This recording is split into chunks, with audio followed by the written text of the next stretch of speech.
to join our session on time.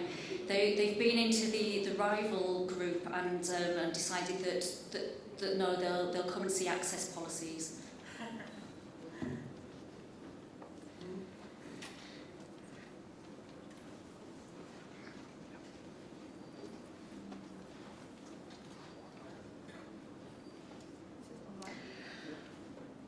Okay, so Olga is in the room, so we're going to make an effort to start on time and to stick to our timings. So thank you very much everybody for coming to our panel this afternoon, which is on access policies, challenges and approaches. I'm Nicola Bingham, I'm from the British Library. I'm chairing the session today, but I'm also going to be moving to take part in the panel discussion as well. So I'd like to introduce you to the members of the panel, and we have ABBIE GROTKE from the Library of Congress, who's decided to celebrate her birthday with us today, talking about access policies. Daniel Gomes is from Arquivo PT, the Portuguese Web Archive. Maria Ryan is from the National Library of Ireland. Alexandre Thurman is from Columbia University Libraries, and Alexandre CHAUTEMPS is from BNF, Bibliothèque Nationale de France. Our panel will consist of short 5-minute presentations from each of us talking about the concerns we have with access at our own institutions. We'll then have a short discussion on some pre-prepared questions that the panel have put together, and then we'll open up the floor to yourselves to ask questions, finishing very strictly at 2:30. Okay, so I'm going to invite Abby now to come and give a short 5-minute presentation. Thanks, Abby. Okay. I'm from the Library of Congress. We have been collecting web archiving, if you're not familiar with our program, or we've been collecting the web since 2000, and we have some additional content that goes back to 1996 thanks to a purchase that we did of .gov materials from IA, so we have actually more content than, we have earlier content than when we actually started. We're up to about 1.9 petabytes of data with, as you will see, a very mixed access restrictions situation, which makes it complex. Just to give you an overview of the types of things that we collect, we have over 120 event and thematic web archives. There are about 65 or so, depending on how you count, active collections right now that we're collecting in various topics. Just some of them here, I won't go through them all, but we collect a lot of government information, our US elections, but also foreign elections. Our library collections in general are very international, so that is also reflected in our web archive. So that also makes our access complicated, as I'll explain. So you can see we've got a wide range of things. In recent years, we've added some interesting collections around music and recorded sound, LGBTQ+ collections, food, authors, so we're really rounding out our collections as we get more people involved. I encourage you to check out our program page, which has more information. So our policies at the Library of Congress have evolved over the years. We have no legal deposit or legal mandate to do web archiving, so we are not operating under that kind of process. We have a very complex permissions-based approach, and as I was explaining at lunch to some folks at my table, I would not recommend this if you were starting out and want to do a program. This can be challenging, but we do have permissions-based approach, and I'm happy to share our template letters with anybody who's interested in seeing those. I have a sample here, but we basically, for some sites, we ask permission to crawl. In other cases, we ask permission to display off-site. It's really mixed and varied depending on the type of site that we're archiving and what country it was published in. And our other trick is that our crawling permissions are based on US law because the crawlers are in the US. So that makes it even more fun. So a few examples: US websites, government websites, we don't have to send notifications at all. I won't run through all these, but a candidate running for office in the US, we just have to notify. If we're collecting a journalism site in Thailand, we have to send a notice and a permission. So it gets tricky to manage this and keep track of it all. Everything that we do is under a 1-year embargo. And we use an in-house curatorial tool to manage all of this and record the responses. Site owners are sent an email, and then they click on a link in the form to respond to our various requests, and then that's recorded in our database. So just to talk a little bit about the access itself, we have our collections are available on the library's website. Encourage you to go check it out. We have, like an earlier speaker today, we have a mix of things that are described really well, things that have collection descriptions, other things that are under embargo that we can't display right now. Some of it's very well described, some of it is not so much. So we're working out of a backlog and trying to get rolling updates to happen more regularly. We have a URL record search. This is an example of one of our top items in our archive called Save the Pacific Northwest Tree Octopus. Encourage you to check that out. And we have catalog records for a lot of things, descriptive records, and then our own version of Wayback running on Open Wayback with the embargoed content there. We have recently started to launch data sets, which have presented some new challenges with figuring out the extent of what we can share in a dataset format and what kinds of data can be shared. So we have a lot of government data sets available right now and some memes and GIFs, and we're rolling out various data sets over the course of this next year. So it's really experimental. We're testing things out, seeing what researchers need and would like, but we're really encouraged by the results of what we've done so far. Some of the challenges, which I have 30 seconds, I see now that I have a clock here. Keeping track of all of this is very complex. Explaining embargoes and access restrictions and what you can see where seems it's complicated for researchers, site owners, and the curators that are helping build the collections. Trying to help staff make sense of all of this, managing all the access. We use Wayback, I'm losing the word. We use Wayback controls to manage the restrictions, so it can be very complex to try to upgrade tools. PyWeb currently doesn't allow us to do that same level of access, so we're exploring that right now. I think I'm out of time, and then we'll talk more in the others. Thank you.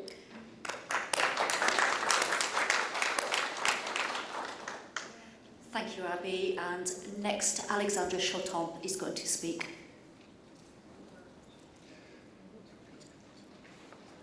Good afternoon, everybody. I'm going to talk to you about access to the French Web Archive. First, I talk to you about the size of the collection, then access for general readers, and finally, access for specific research projects. Our collection is made up of web pages harvested according to the French legal deposit established in law in 2006. The data has now reached 1 petabyte. We have web pages from 1996 to the present day. The collection consists of both yearly domain crawl and focused crawls of websites selected by librarians. The historical collection for the period between 1996 and 2005 has been purchased from the Internet Archive. Let's move on to looking at the access services. Access to Web Archive is for all accredited readers. You can only access the collection on-site and not via the web. It is based on Open Wayback. Searching is by URL, and there is full text searching, but only for a small amount of collection yet. We have created guided tools to allow the readers to explore in a more friendly way different parts of the collection harvested by focused crawls. Guided tools mean website summaries according to themes, for example, the gastronomic web or national politics in France, or websites made by persons of North African origins, or the web from the 90s. A remote access to French Web Archive is set up in 18 regional libraries in partnership with the BNF. Remote accesses in 3 other regional libraries will be added in 2019. We give access to derivative data. URL lists from our focus crawls are in open data on the platform ABBIE.bnf.fr. The datasets contain more than 10,000 URLs from the focus crawls made by the BNF from 2011 to 2018. So we've looked at general access services. Now we have a look at access for specific research projects. The general access services are suitable for looking at past web pages as a document, but not for large-scale analysis. So we offer a specific service for researchers who wish to use our collection for their work.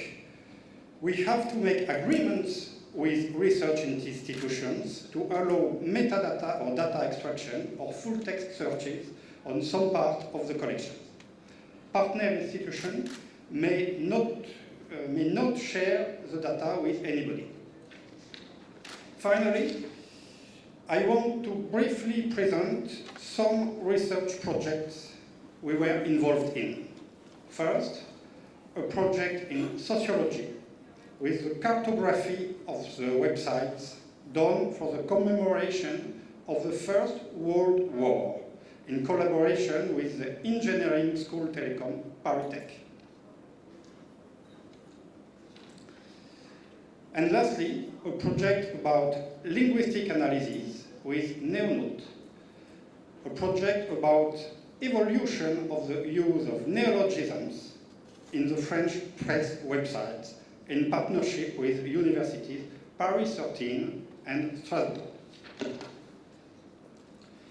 So we have looked at growth of the collection, general access tools, and specific access services for researchers. Thank you very much for your attention.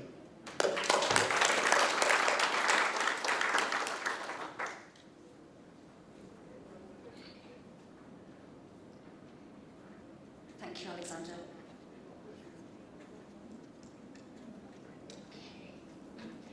The British Library and our partners have been archiving the web on a small-scale, selective, permission-cleared basis since about 2004.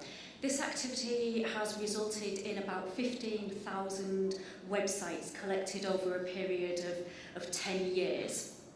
Websites with open access permissions are made available through our website and then viewed through Wayback. And you can see on the screen different iterations of our website over time. In 2013, non-print legal deposit regulations came into force in the UK. So this allows the UK legal deposit libraries to archive the UK web at scale. In terms of our collection strategies, we undertake an annual domain crawl of the UK web space, which is a very large data set, and there are some statistics on the slide. But alongside this, we have different strategies for identifying those elements of the web that we want to curate in a little bit more detail. So websites are curated by staff across the legal deposit libraries and other external partners around events, themes or researcher-led topics. And we also provide a web archiving facility for external organisations that perhaps don't have a web archiving infrastructure themselves. We also support different content streams and collection areas within the library, everything from our news collections to official publications to digital music to interactive narratives. And this is all managed through our annotation curation tool. So this is our bespoke software which sits on top of the Heritrix crawl engine.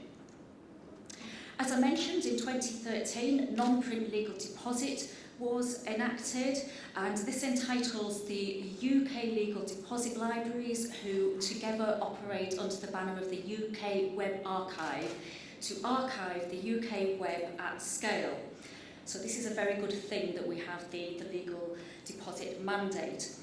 But the challenges that come with this are around access. So it's a stipulation of the legislation that we can only provide access to this content on the premises of the legal deposit libraries. So this is 6 reading rooms across the UK. Other restrictions are that as a legacy from print deposit legislation, only a single document can be accessed at one time. So in order to implement the restrictions that the legislation imposes, we present our web archive within a virtual machine. So this in itself limits what the researchers can do with the collection. Digital copying isn't permitted, users can't cite archived URLs, users can't view embedded links or source code, and so these are all of the elements that the researchers need to authenticate the websites that they're looking at. So overall, this results in a relatively poor user experience. We do, however, have a relatively new user interface, and this allows our users to search across all of our collections, so the selective, frequently archived content and the content that we've archived under the legislation as part of our broad domain crawls, if the content has been indexed. So the users can search by URL or by keyword. They can restrict their search using facets. At the point where the users find a record of an archived website that they want to view, they'll then be told whether they can look at that website in Wayback, or if they're not on the premises of a legal deposit library, they will have an error message to say, you must come to a legal deposit library to review this item. And if the reader is in a reading room, they're then faced with a form which has a lot of legal notifications on, which tells them all of the do's and don'ts with the collection item, and they're then taken through to the instance which is in the Wayback viewer. Additionally, the British Library holds a data set of .uk websites that were archived between 1996 and 2013 by the Internet Archive. This was funded by the GISC in the UK and given to the custodianship of the British Library. This data set is used for researcher access only. We don't have full open access to this content, but we have used it to build an experimental search tool. So we built the Shine search engine, which my colleague Jason demonstrated at the conference yesterday. So through the Shine interface, you can see the occurrence of terms over time in the data set. So this is actually, it doesn't count instances of the search term, but it's a representation of the percentage of that search term for the whole of that data set on an annual basis. We also have secondary data sets that we do make openly available, and these are derived from the what we call the GISC or Internet Archive UK domain data set. So these are pre-packaged data sets that researchers can use. And finally, we do make some of our content available to researchers, but our challenges in this are that the size of the data set makes it very difficult for us to port this data, and that the restrictions that we work under according to the terms of the legislation restricts the usage of this data. So that's all from me and the UK Web Archive. And it is now Maria.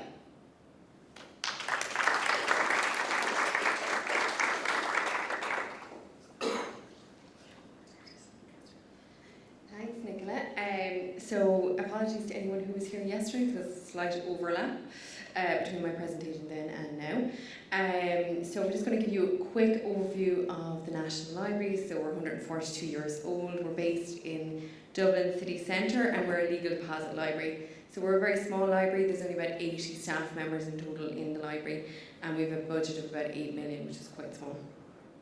So in 2007, with Internet Archive, we did a domain crawl, and then in 2011 we launched our web archiving pilot project that year.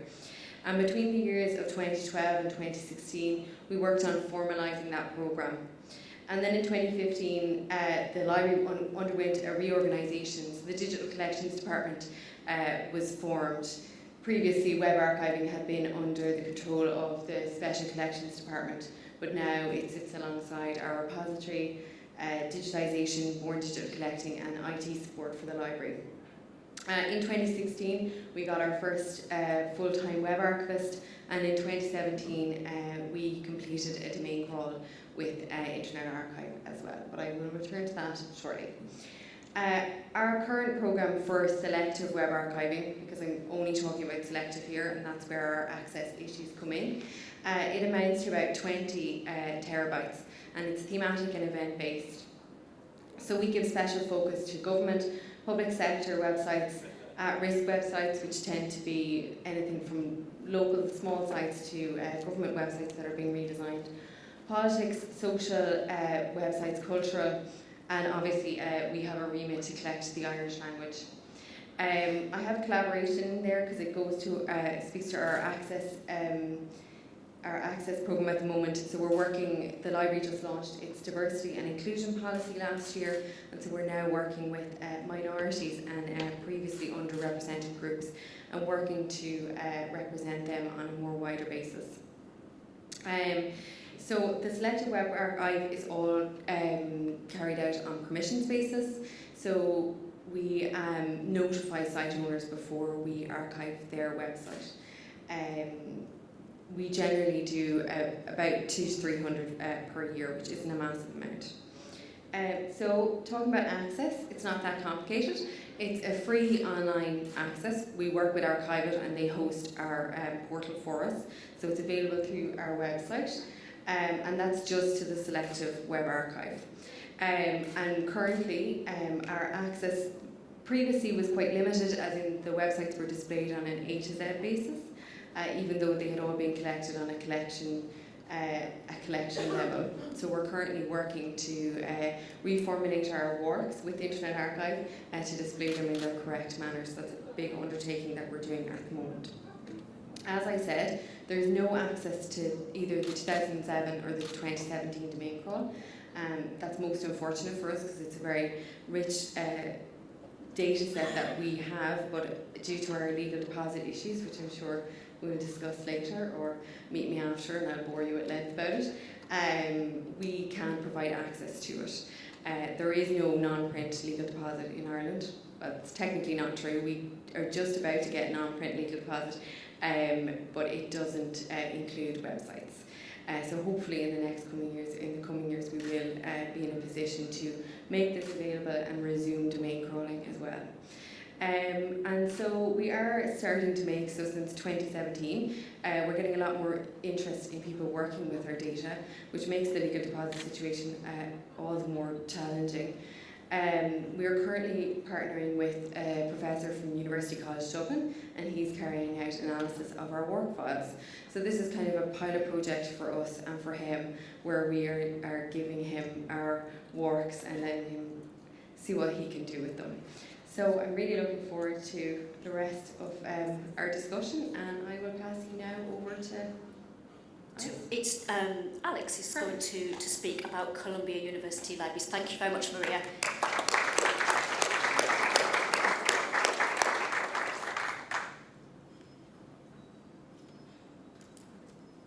And Maria, I'm sorry if it came across a little bit boastful about our non-print legal deposit legislation for websites. Hello everyone, I'm ALEXANDRE from Columbia University Libraries. Here's a picture of it. This is Butler Library in New York City, where both I and Pamela Graham, who my colleague was also attending here in Croatia, work. we're not a national library, so we don't have the same legal mandate or clearly defined scope as others. So I put these up to give you a sense of what we do view as our mission. The key takeaway for me, or the top mission statement of the university itself, is that Columbia is both very connected to New York City specifically, both in its collecting and in its ability to attract professors and students, etc., but also that it has a wide global concern as well. So the goal is to support research and teaching on global issues, create relationships with many countries and regions, and in a nutshell, the goal is to advance knowledge. And so Columbia University Libraries takes that phrase in its strategic directions as the rubric for our collection building. And so the statement there, the libraries build, shape, sustain, and make discoverable collections that transcend traditional boundaries of format and domain, offer enduring research value, and support the intellectual curiosity of Columbia faculty and students. I like that we got the traditional boundaries of format and domain there, because it does, I think, consciously allude to the fact that we're doing web archiving, not just traditional collecting. So how do those concerns filter into what we specifically capture in web archives? We have three main types of web collections. Thematic collections on areas that correspond to existing Columbia collection strengths, such as human rights, where we have a Human Rights Institute, and we have the physical archives of many important human rights groups at Columbia, so extending that into the web. We now have a collection of over 800 websites from human rights organizations. Similarly, we have one of the top architectural libraries in the US, the ABBIE Library, and so we collect historic preservation and urban planning websites. We have a New York City religions collection, which is the websites of 700, 800 churches, mosques, temples, etc. And we have a resistance collection based on grassroots resistance activities that sprung up almost immediately after the election of Donald Trump. The second type of stuff that we collect is Columbia.edu web domain, and that's our University Archives collection. And we also collect websites from organizations and individuals that we already have the papers or records from. So hybrid collections of paper stuff, and now they have websites as well. The scale of this is much smaller, probably the smallest program of all the ones on the panel today. We've collected about 30 terabytes. Most all of that, except for the university stuff, was done on a permissions basis, so that's part of why it's labor intensive. It's also just me doing it. I'm the only web archivist at Columbia.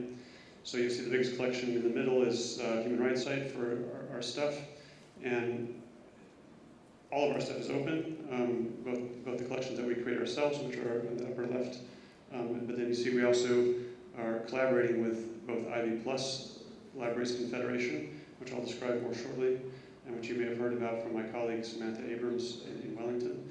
And also we collaborate with the IIPC Collaborative Collections effort. So we provide access to all those collections from Columbia. Now if you click on any of those links, what you're getting is the archive page, because that's what we use. Why do we feel comfortable doing that? Well, because we're a permission-based model. So from 2010 to 2016, we had a two-step process where we asked permission, and then if there was no response, we did a follow-up opt-out notification. After much experience with that, we decided we would streamline it, and now we just have the notification only, so an opt-out only. So we have open access. What does that mean? Well, it unfortunately just means that we put a lot of metadata into archive, and people can access our collections there. But there's drawbacks there. We wish we could do a lot more in terms of providing context and use information. So we did have one custom design portal in 2012 when we had grant money for one of our collections, the Human Rights Collection, but it hasn't been updated since. The organization doesn't have financial commitment to sustaining it, so it's probably going to be streamlined into a much shorter, a much easier model where we take the Archivit API and flow our metadata into somewhere into the library or the website. But so looking forward to that, I've started identifying all the sites that we've archived that are now off the live web and give you with a simple metadata field, because I think that will help. Drive user engagement. So two last things, and then I'll stop. So just to another mention that we're in this Ivy Plus Libraries Confederation, which is all the traditional Ivy League schools plus a couple of others. And for them, the access is exactly the same as it is with Columbia.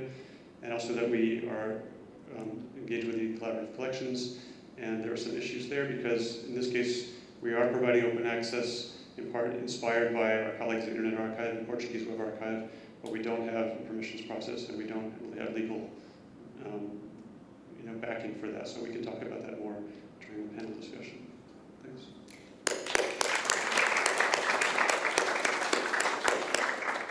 Thank you, Alex. And Daniel from archivo.pt is going to talk next.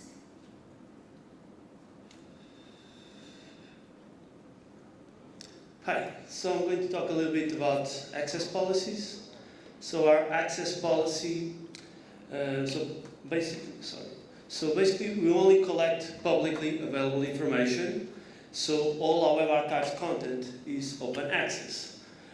We have a legal mandate to collect and provide access to web content interesting to the Portuguese community in the broad scope. So basically this was just one line in one decree law, and legal issues or legal framework problem was overcome, so quite easy.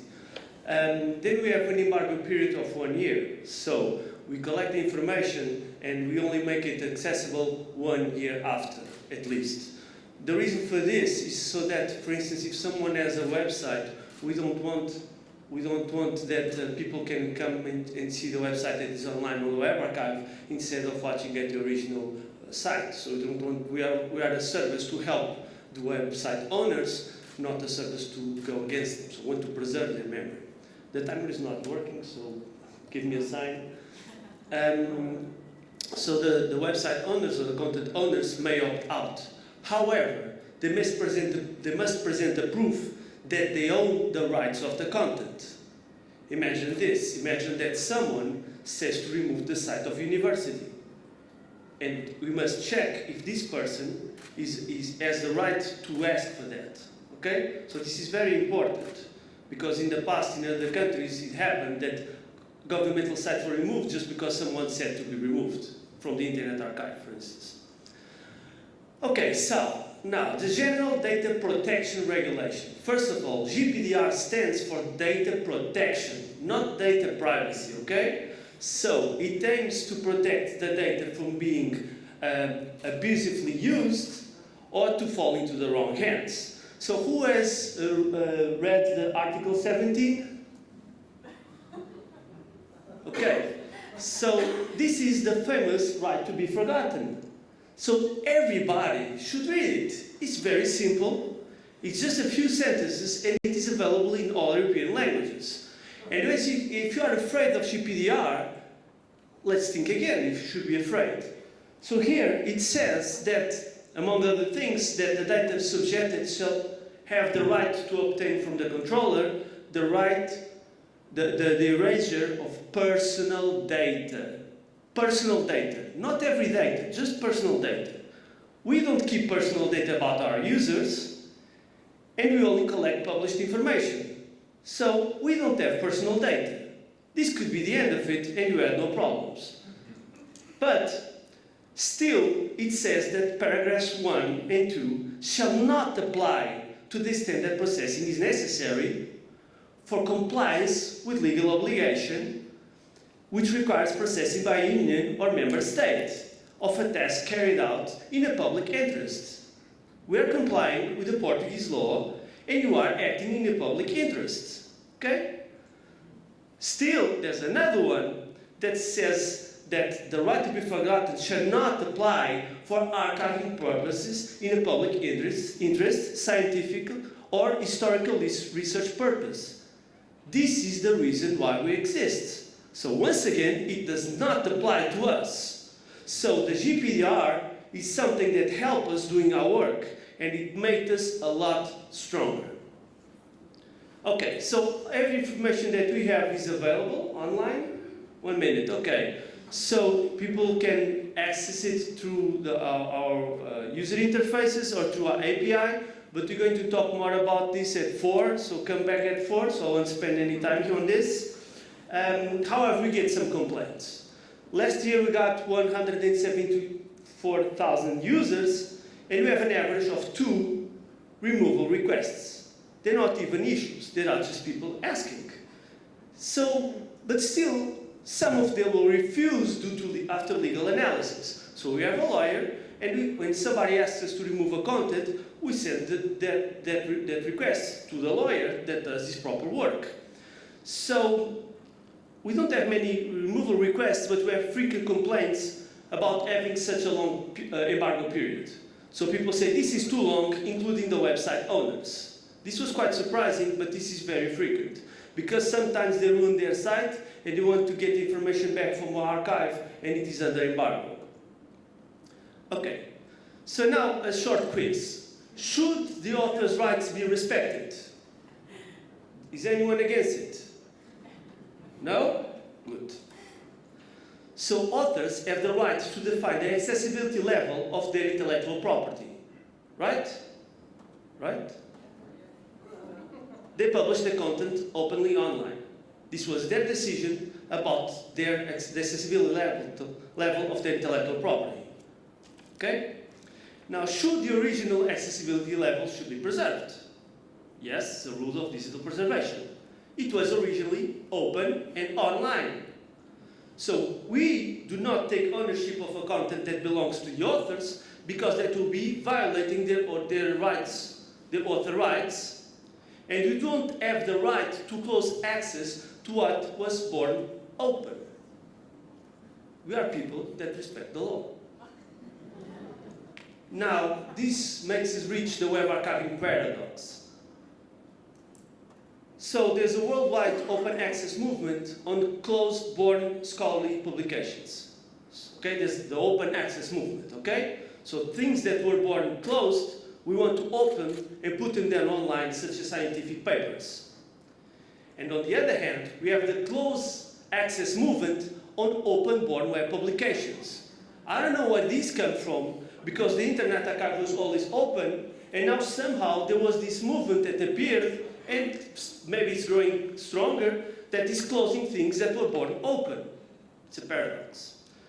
Now, libraries are very important organizations in humanity, because they made paid publications accessible to all citizens. People that could not afford to buy books, they were able to access information and learn and have better expectations in life due to libraries. However, some libraries now make open web publications practically inaccessible to most taxpayers that support them.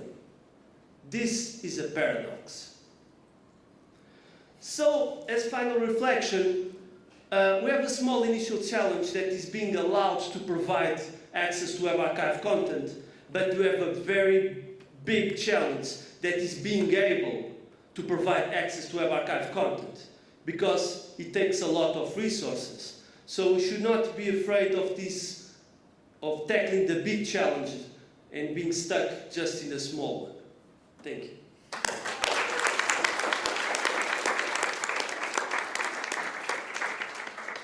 Thank you, Daniel. So I would just suggest, if you manage a web archive and if you receive takedown requests under GDPR, you refer the inquiry to Daniel, and Daniel responds on your behalf. Okay, thank you, panel, and thank you, audience, for staying with us in the post-lunch slot. So, we have 20 minutes left. We had prepared a series of fairly easy questions that we could talk about now, but I think I'd like to continue the energy of Daniel's presentation and just start off with a quick follow-up to this, and then we'll open up questions to the audience. I was interested, Daniel, this idea that the publishers who are publishing their content to the web, they understand that the web is an open access medium. But I wonder, what do we think private individuals think about publishing? If they're publishing their social media, so if they are posting tweets or if they are writing on their Facebook pages, they're publishing content that they understand is an open access platform, depending on how you've set your privacy settings on your Facebook. Do they consider that they're publishing this material? Do they have an expectation that libraries will be preserving this and making it accessible?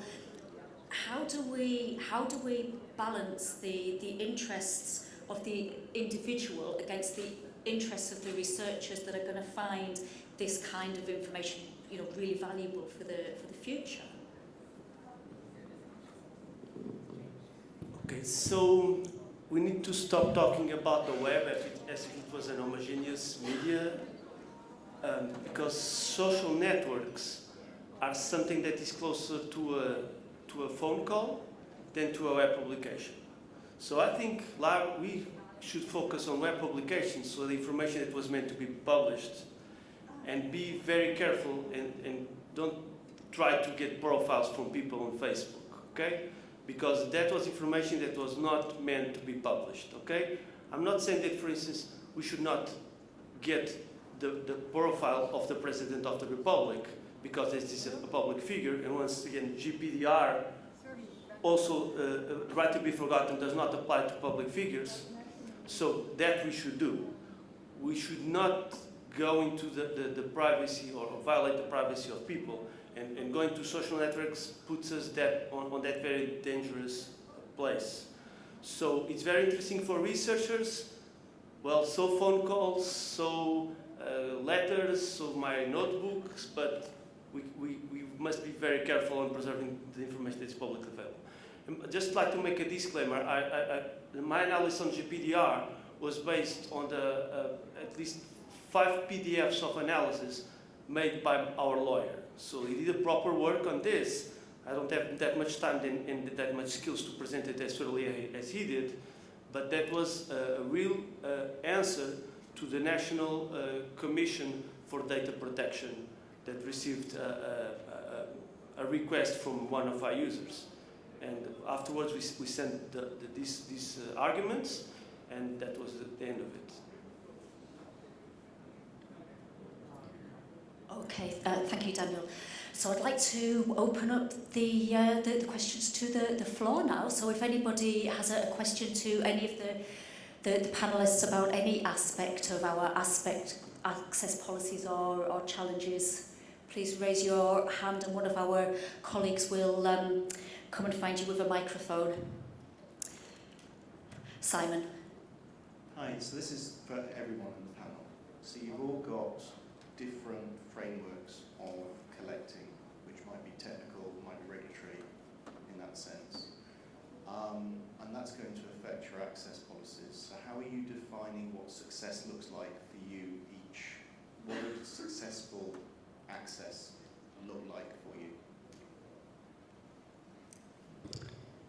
I think that for us, the success is that we can archive at least. I think it gets very frustrating when we have to ask explicit permission to archive and then we don't get a response. We don't have I wish we could do the Columbia model where we are notifying and takedown, and not everything we do requires permission, but there are gaps in our collection because of some of the policies. So in an ideal world, we would be able to collect whatever we wanted, but then the access piece comes later. I think the success for access is that we can at least make some amount of it available. I would like to be able to make it easier for researchers to understand what they can and cannot see off-site, and where they can go in the library to even find the on-site content is a little vague right now. So I think we need to get better about that, at least with our program.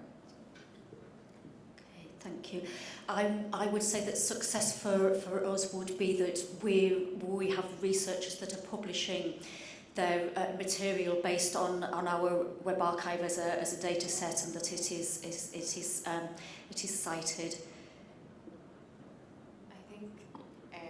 I think for us, it goes to Abby's point, is that the most important thing for us is to be able to collect it, and we're almost worrying about access at a later point, because currently we can't collect the vast majority of the Irish domain. We're not allowed, we're legally prohibited from collecting the Irish domain, so that's the massive issue for us. but also we would love to see, and we are working with researchers that are publishing on us now, but so I think that would be the ultimate. I think we're proud of the limited focus collecting that we've done, and we wish that we could provide better access in terms of having more institutional commitment to development, technical development, so that we could provide better access than is provided generically through ArchiveNet. So we did some of that in the past successfully with grant money, but now we struggle, and Pamela and I wish we could do more. I think we're less concerned with. We do acknowledge the data use case and hope that our collections will be available as whole collections to researchers who want them. But I think success could be expressed in a much more modest way. I think Ian Milligan has talked about this. Most researchers probably don't want to do an article purely about a web archive. They want, they're researching some historical topic or something like that. And it would be nice if they consult our web archives along with all the other types of research materials that we have. So we'd like to see more frequent, small-scale, interactions with our web archives like that. Thanks, Alex. Does anybody else have a question? Just put your hand up if you do have a question. Regarding your presentation about citing, difficulty in citing an archive URL, just wondering, is there a standard way of citing websites archived, and how? Does IIPC have a standard citation for archived websites that we can all help researchers? I think it came up at our steering committee meeting or in the General Assembly this year that we should be working on that, and maybe through the training materials helping people learn how to cite things. So that's definitely something we should do as a community to help people. I don't know do you have it? At least Wikipedia has a recommendation on how to cite web archive resources. Wikipedia on the style guidelines, they have the section in which they say how to cite web archive content. So it's interesting to see in the PermaCC short talk earlier today that they actually managed to get mentioned in the style guide. It used to be, when I first got into web archiving, we were frustrated because the style guides, at least in the US, when it came to web citations, they specifically said URLs are transient, so don't cite them because they won't last. And they didn't seem to be unaware of the fact that there are internet archiving activities where you could actually cite a more permanent URL. So it's good to see that there's making some small progress in that regard. Just a small comment on the standardized way of URLs. And I know that, for instance, L0 in the Danish Royal Library, she's working on the PWID, the persistent web idea. That's one proposed standard. It's not anything that is agreed upon yet, but that's a way to have a standardized ID both for closed archives and open archives. So that's what she wants to do, and of course is awaiting further actions, but she's working on it, so it is something that is important.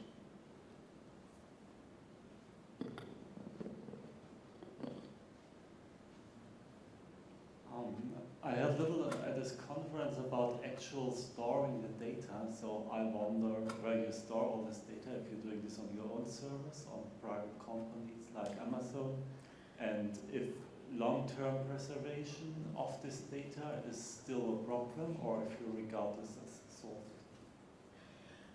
I think that you'll probably hear from each of the panel members different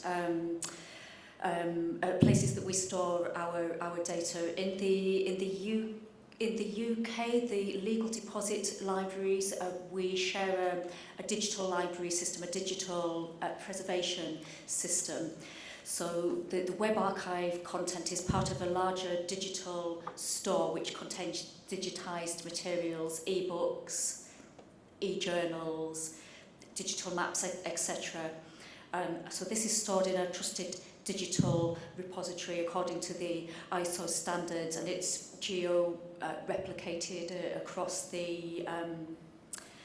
across 4 locations in the UK, 4 physical locations in the UK. The second part of second part of your question was about digital preservation and if we think this is a solved problem.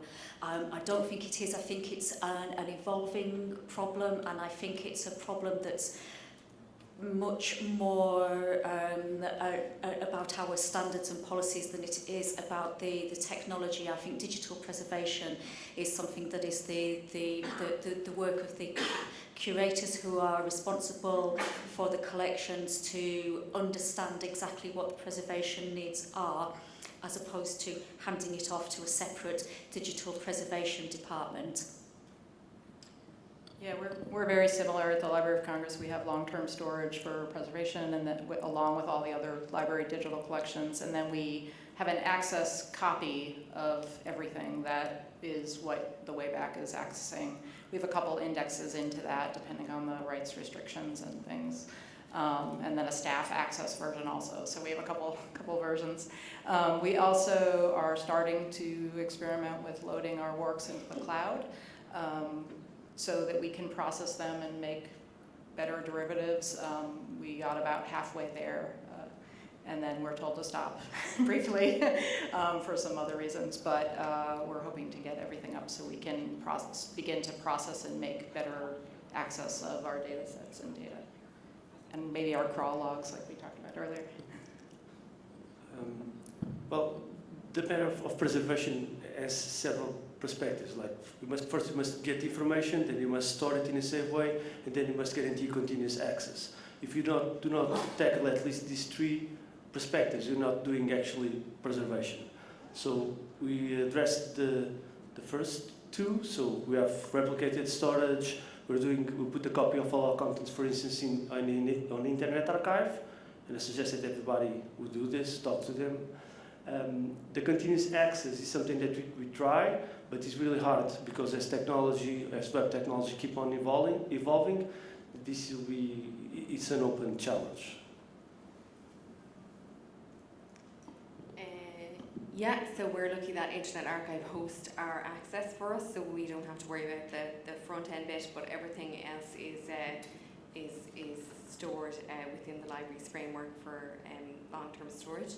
And on the digital preservation front, I completely agree with Nicola. I think it's like an evolving thing, and I'm not sure with our limited resources in the National Library of Ireland that we're fully capable, but we're working on getting our work files into our repository and running them through our very well established and very well functioning digital preservation workflow.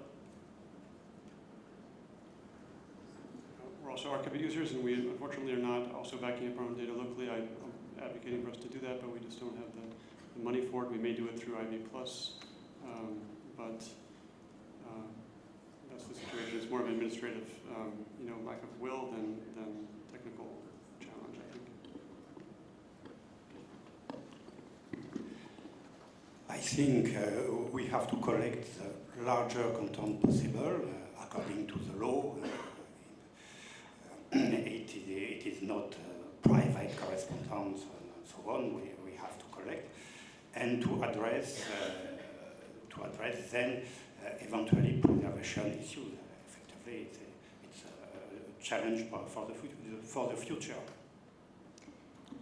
Do any of the panelists consider that cloud storage or storing our collections with a third-party provider is safe, is secure? In the UK at the libraries, there's a kind of proprietary sense of ownership of our content. So even though our web archives are digital, there's some argument for us holding those servers, so actually physically holding the content. And I think there's a bit of justified nervousness about putting our digital stores into the cloud. The advantages are the reduced cost and the ease of processing and accessing this content. It's a lot quicker, but there's still a little bit of nervousness about making this somebody else's responsibility when we feel that we are charged with this responsibility of holding and looking after this content. And I'm afraid I don't have an answer to this, but I was just wondering if anybody was dealing with similar ways of thinking.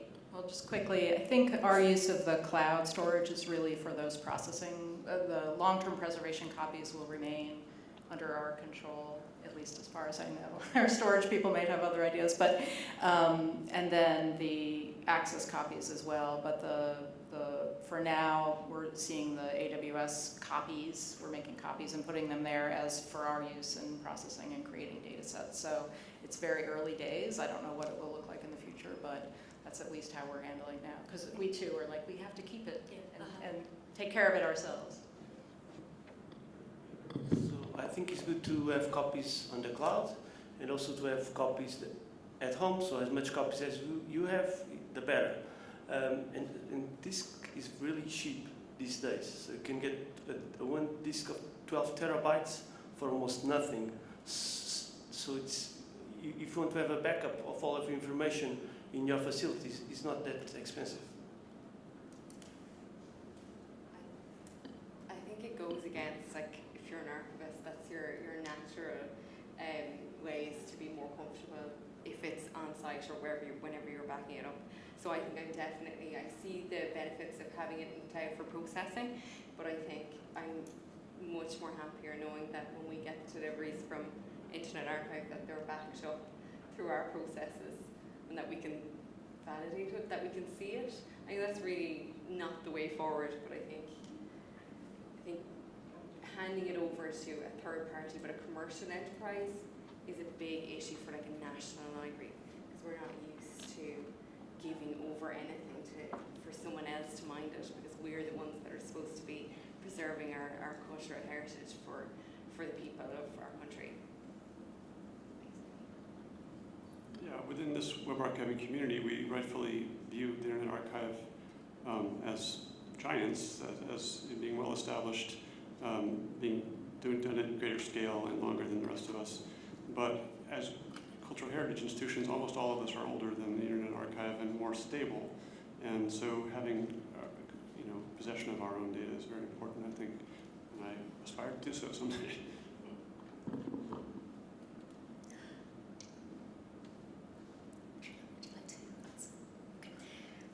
Okay, we have 60 seconds for a really pithy, really easy to answer question. I'm just slightly conscious that the last question took us slightly away from access issues. How do members of the panel explain our very complicated technical access restrictions to users? How do you explain to your generalist users what legal deposit is and what a reading room is and what single concurrent access is? And if you have an easy way to describe this, could you share it?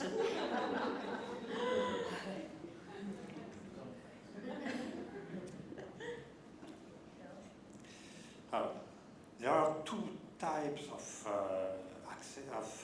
limitation. There are technical limitations. If we note access issues with some harvested website, we carry on collecting them because access issues will be fixed in the future, and the collected content will become viewable, part of the social network account. We explain that to users on the BNF web page. Okay, thank you. Thank you once again to the members of the panel for a really great discussion. Thank you.